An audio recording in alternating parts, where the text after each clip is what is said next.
Welcome to Created Healthy. I'm Dawn Combs. It's a common idea that God gave us everything we need in nature, but do we believe it enough to walk that out in truth? Often the very same people who say this go looking for answers on how to use food and medicine from man-made sources. Everything man creates comes with a user's manual. Why would God be any different? I challenge you to join me in seeking revelation about our body, mind, soul, and spirit health by digging into His written word and in practicing pure science in the visible world of His creation. God cares about who you hang out with. I am in Proverbs again today, 12 through 14, and I want to touch back on some of what was happening yesterday in Numbers.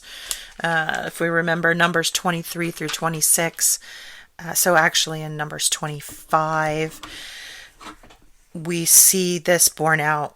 In Proverbs 12 through 14, Solomon is talking about your root. And again, I'm a plant person, so this is really important imagery for me, and I'll try to paint a picture for you. But Solomon is saying those who, you need to love discipline. You need to love knowledge. And in the last reading of Proverbs, he was saying you need to love being wrong. You need to love having it pointed out to you that your knowledge is incomplete and there's more to gain. But he talks about here that you cannot establish a root in wickedness. But the root of the righteous will not be moved, and the root of the righteous yields fruit. If you have a plant that is unable to establish a good root system, it is under stress.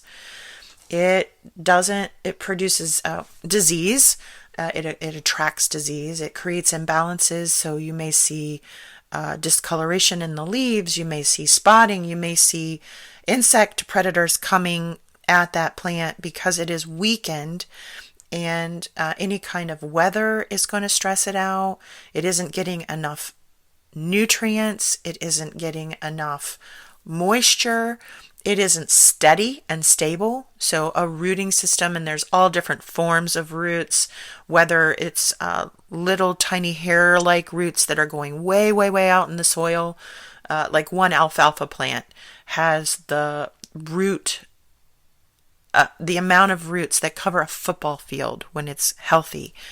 We have roots that are tap roots, and that goes very far down in the earth. So like a tree, a fruit tree or a nut tree, like a walnut or an oak has a deep tap root, and it's like a carrot. That's the one that goes deep down and drills down in the earth. If you have a root that, let's say an oak, it cannot get established, the soil is bad, and it's gone sideways instead of down, or it's had to go around rocks, that tree won't stand. It will get blown over. It is weak. It is diseased. And that's what we're talking about here. The root of the righteous is not able to be moved. So you cannot pull up a plant that is, there's a reason why you can't move an oak once it's gotten established. You can't move it and have it live because the root is so entrenched you cannot get to the bottom of it. You will dig and dig and dig and dig and never get to the bottom of it. And that's how it is stable, and that's how it repels disease. But that tree, if it doesn't have the right roots, also won't bear fruit. So you need a strong root to be resilient enough to produce your leaves and to stand up against storms and to not be diseased, and to have the resources and the energy within you to flower and produce fruit. So where you root matters. And he's saying here that you cannot establish a root in wickedness. And he goes on to talk about the fact that, he says in 14, leave the presence of a fool, or you will not discern the ways of knowledge. You will not discern words of knowledge. You won't be able to hear God. It clouds your ability to discern. It clouds your ability to see the difference between good and evil. And so I want to go back to Numbers in chapter 25. Balak and the Midianites, who are relatives, have paid Balaam to come to curse Israel. Israel was in the land that was nearby these people, and that's why they wanted it cursed, because they were right there, and oh my gosh, they're going to overpower us or take over. But while Israel was there, they were struggling with this need to fit in, this desire to fit in and be just like everybody else. Such a human desire that we see again and again and again throughout the Bible, and all of the disasters that come from feeling like you want to fit in, like you want to be like the people that you are around. And the Israelites start to hang out with the Midianites, and we have this really horrible story where a man brings a Midianite woman into the camp, and this incident is about they're going to go and have sex in his tent in front of everybody else. Everybody knows this is going on, and they're not married. He may have paid her to come, or they may be doing this as part of a ritual.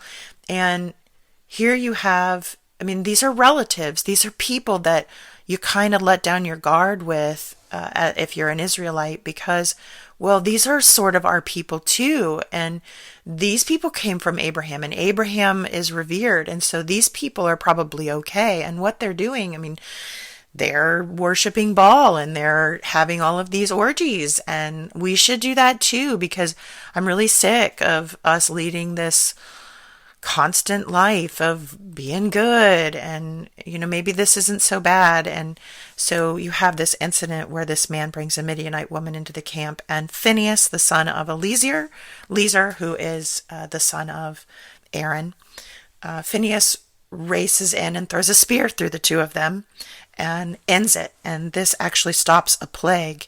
Before he does this, 24,000 Israelites had died from a plague that was on them, because they were doing all of these sexual rites as part of worshiping Baal. They were struggling with wanting to fit in and adopting habits of the world, of their new friends. They were hanging out with the wrong people, and they weren't able to discern the difference between right and wrong anymore. It clouds your judgment. And no matter what you say, whether you say, well, I'm here because I can be a good influence on these people.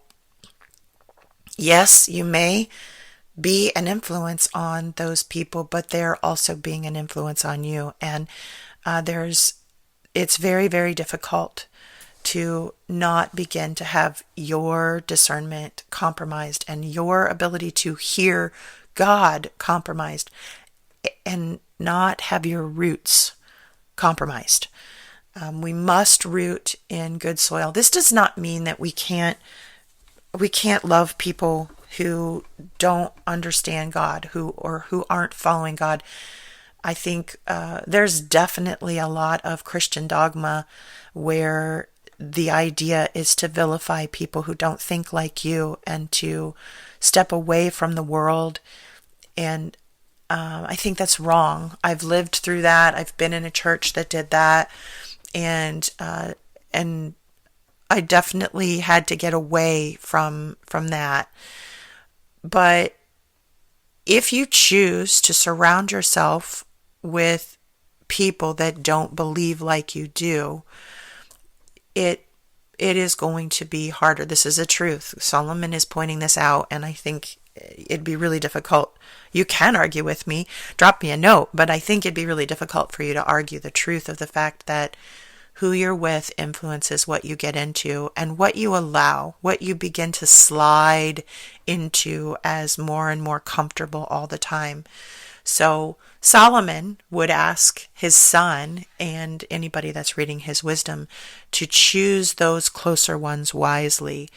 We cannot separate ourselves from the world, and we cannot not love the people that are around us that God often wants us to be a light for. You can't be a light for the world if you're hiding off in a bunker with only people who think the same thoughts and believe the same beliefs. But you have to be careful about who you hold close and what they believe and whether they're walking with God or not, because it will affect your discernment. It will affect your ability to root and withstand disease and be resilient against the storms that are coming. And it matters.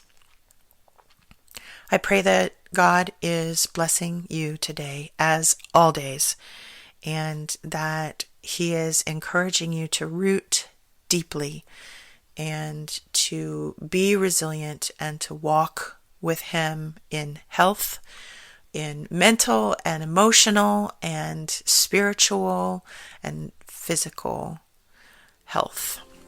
And I'll see you again on another day. Thanks for listening. If you enjoyed this episode, please subscribe and share with a friend. And I'm always interested in hearing what God is laying on your heart. So drop me a rating or review, or join the conversation on Facebook, Instagram, or YouTube at Dawn Combs Really.